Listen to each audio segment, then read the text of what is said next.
बोलिए शेरों वाली मैया की जय। हे माता रानी, आपसे बस इतना निवेदन है कि अपने इस भक्त का हाथ हमेशा थामे रखना माँ। दोस्तों, आज के वीडियो का जो विषय है वो बहुत ही सुंदर है, इसलिए वीडियो को ध्यान से जरूर देखिएगा। ज्वार में ऐसी मिट्टी कभी मत डालिएगा जिससे कि वो सूख जाए, हो जाओगे कंगाल। आज मैं आपको ज्वारे की संपूर्ण जानकारी बताने जा रही हूँ। नवरात्रि के 9 दिनों के बाद क्या ज्वारे को विसर्जित कर देना चाहिए या ज्वारे को कुछ बचा करके अपने पास में ही रखना चाहिए? ज्वारे में छिपा है आपके भाग्य उदय होने का राज।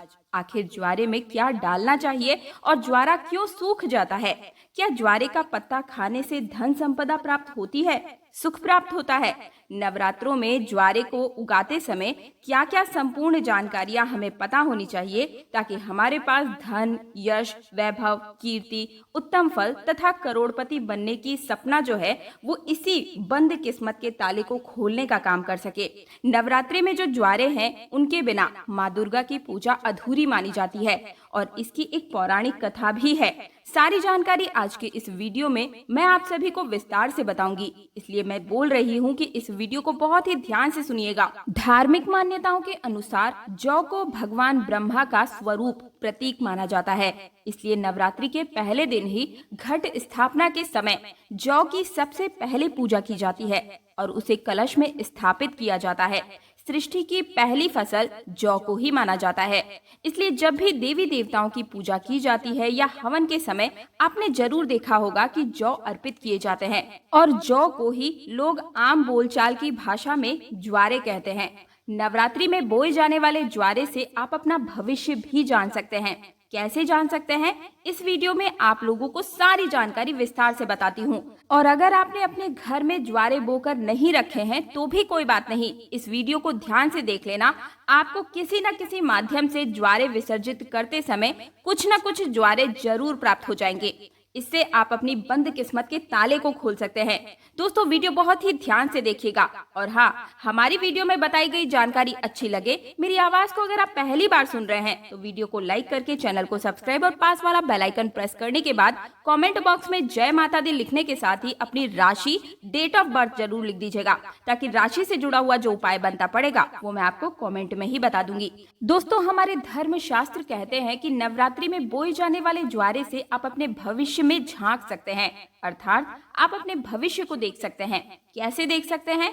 अगर अंकुरित जौ का रंग नीचे से आधा पीला और ऊपर से आधा हरा हो तो इसका मतलब ये होता है कि आपका जो आने वाला साल है, समय वो ठीक रहेगा और आधा समय आपका खराब चलेगा।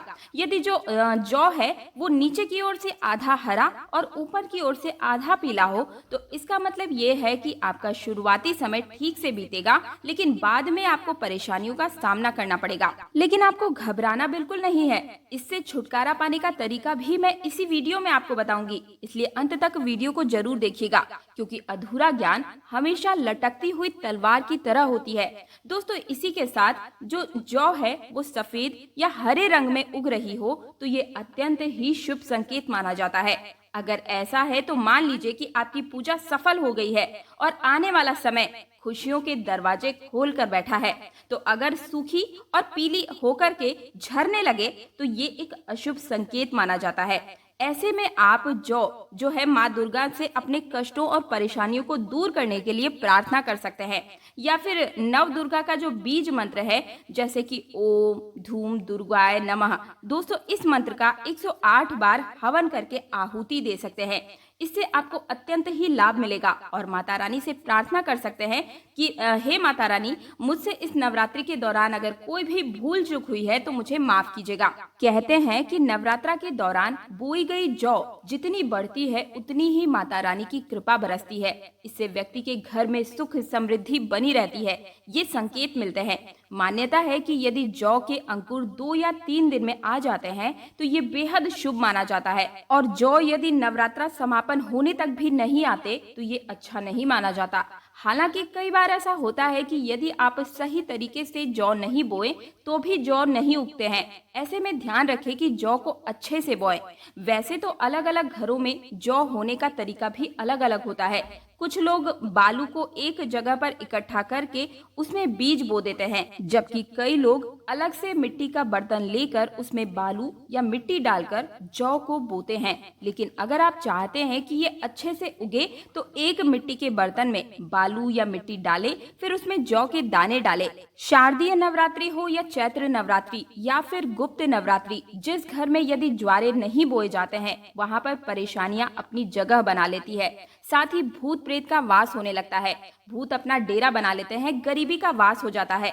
शास्त्रों के अनुसार माना जाता है कि माता दुर्गा उस घर में वास करती है, उनकी सेवा को स्वीकार करती है और उनके व्रत का पूर्ण फल, उनकी जो मनोकामना है तुरंत उसका फल देती है जिस घर में ज्वारे बोए जाते हैं। यदि ज्वारे हरे भरे हैं तो उस घर में खुशियों का आगमन अवश्य होता है। हरे भरे ज्वारे के साथ माँ अपनी सखियों के साथ नृत्य करती और खेलती है, घर में ढेरों खुशियां बरसाती हैं। माता का प्यार बरसता है और घर में भूत प्रेत दूर भाग जाते हैं। कहते हैं कि ज्वारे नकारात्मकता को नष्ट करते हैं और सकारात्मक ऊर्जा का संचार करते हैं। शास्त्रों में स्पष्ट लिखा है कि नवरात्रि में यदि जिस घर में ज्वारे नहीं होते हैं, ज्वारे नहीं बोए जाते हैं, तो इतना समझ लो कि आपके घर में प्रेत आत्माओं ने डेरा बना रखा है।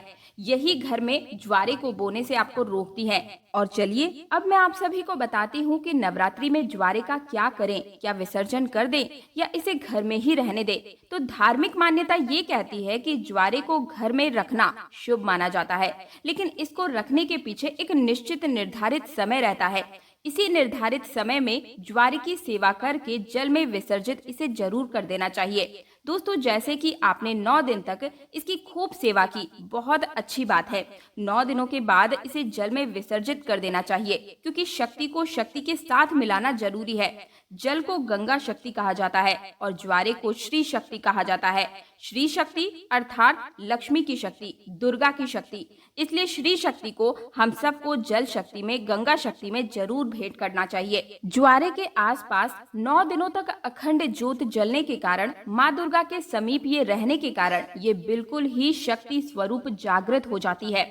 ऐसे ज्वारे लोगों के दुख, तकलीफ, परेशानी, इन सब से आपको चुटकियों में छुटकारा दिला देते हैं। तो आइए इस वीडियो में आगे मैं आपको बताती हूँ कि ज्वारे से किस प्रकार हम अपनी फूटी किस्मत को दूर कर सकते हैं, अपने दुर्भाग्य को सौभाग्य में बदल सकते हैं और सभी प्रकार की आपकी जो भी दबी हुई इच्छाएं हैं, सालों पुरानी इच्छाएं हैं, उसे कैसे पूर्ण कर सकते हैं। तो आपको क्या करना चाहिए, ज्वारे को विसर्जित करते समय कुछ ज्वारे साफ पानी में धो करके हमें अपने साथ ही घर लेकर आ जाना चाहिए। क्यों इसे लाना चाहिए? क्योंकि इसे श्री शक्ति का प्रतीक कहा जाता है। श्री शक्ति अर्थात की लक्ष्मी और दुर्गा का स्वरूप। ज्वारे को हमेशा धन स्थान, व्यापार स्थान या फिर कारोबार स्थान या फिर नौकरी पेशा या अगर आप पढ़ाई करते हैं तो उस स्थान पर रखने से इसमें धन में बढ़ोतरी होती है, कारोबार में उन्नति होती है।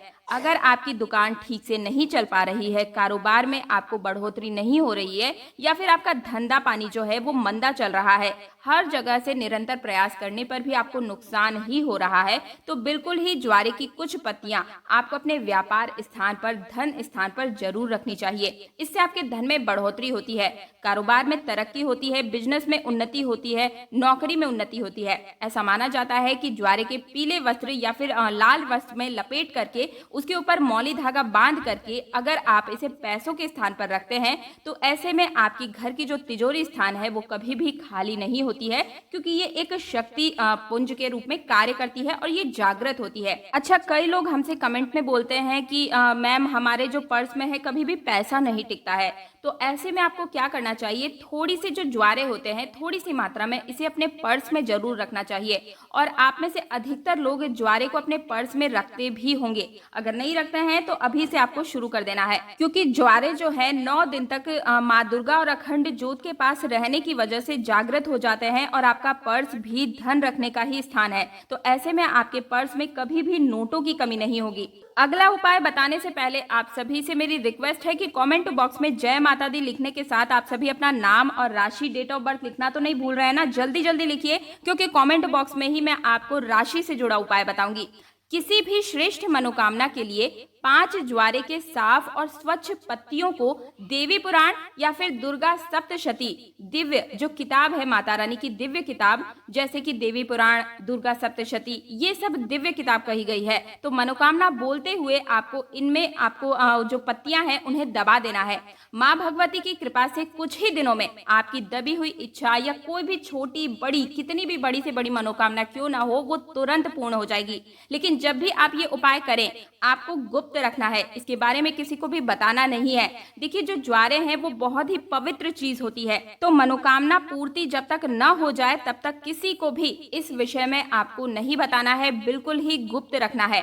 हमारे गुरुजी ने इसके बारे में तावीज बनाने के बारे में क्या कहा है वो अब मैं आपको बताती हूँ, बहुत ही ध्यान से सुनिएगा। लेकिन उससे पहले अगर आप मेरी आवाज को पहली बार सुन रहे हैं तो वीडियो को लाइक करके चैनल को सब्सक्राइब और पास वाला बेल आइकन जरूर प्रेस कर दीजिए। देखिए, अगर आप भी चाहते हैं कि निरंतर आपके शरीर में माता रानी का वास बना रहे, आपके शरीर को सुरक्षा कवच से माता रानी ढक कर रखें, ज्वारे के 4 से 5 पत्ते आपको लेने हैं। चांदी के ताबीज या फिर तांबे के ताबीज में इसे डालकर आपको धूप बत्ती और आपको 9 दिनों तक माता रानी के चरणों में या फिर वहां पर जो धूप बत्ती है वहां जला करके आपको रख देना है। भस्म जलाकर रख देनी है, गोबर के कंडे से आपको भस्म बना लेनी है और वहां पर जला करके आपको इसे चढ़ा करके रख देना है। और जिसे हम पीला चावल बोलते हैं उसे भी आप वहां पर रख दीजिएगा। ये ताबीज जो है वो जागृत हो जाएगा। इन तीनों सामग्रियों को आपको ताबीज में डाल करके माता रानी का ध्यान करते हुए बत्ती धूप जो है धुआं दिखा करके इसके बाद आप इस ताबीज को धारण कर लीजिए। आपके जीवन में कभी कोई शत्रु है, अगर आपके खिलाफ कोई भी प्लान बना रहा है तो वो कभी सक्सेसफुल नहीं होगा और आप दिन दुगनी रात चौगुनी तरक्की करेंगे। जीवन में हर तरफ से आपके जीवन में खुशियां आएंगी। घर, परिवार, व्यापार, प्रॉपर्टी, नौकरी, बच्चों की पढ़ाई, संतान प्राप्ति, वंश वृद्धि, सब कुछ इस ताबीज से आपको प्राप्त हो जाएगा। तो मुझे उम्मीद है कि ज्वारे से जुड़ी हुई सारी जानकारियां मैंने कवर कर ली है। फिर भी आपके मन में कोई प्रश्न है तो मुझे कमेंट बॉक्स में जरूर पूछिएगा। कोई चीज समझ में नहीं आ रही है तो भी मुझे कमेंट में पूछिएगा। वीडियो पसंद आया तो वीडियो को लाइक करके चैनल को सब्सक्राइब और पास वाला बेल आइकन जरूर प्रेस कर दीजिएगा, क्योंकि आप सभी को पता है कि आपके निजी जीवन से जुड़ी हर समस्या का समाधान और व्रत पर्व से जुड़ी हर बारीक से बारीक जानकारी जन साधारण भाषा में हर रोज मैं आप सभी के लिए लेकर आती हूँ। तो प्रेम से बोलिए, सच्चे दिल से बोलिए, जय जय माँ दुर्गे।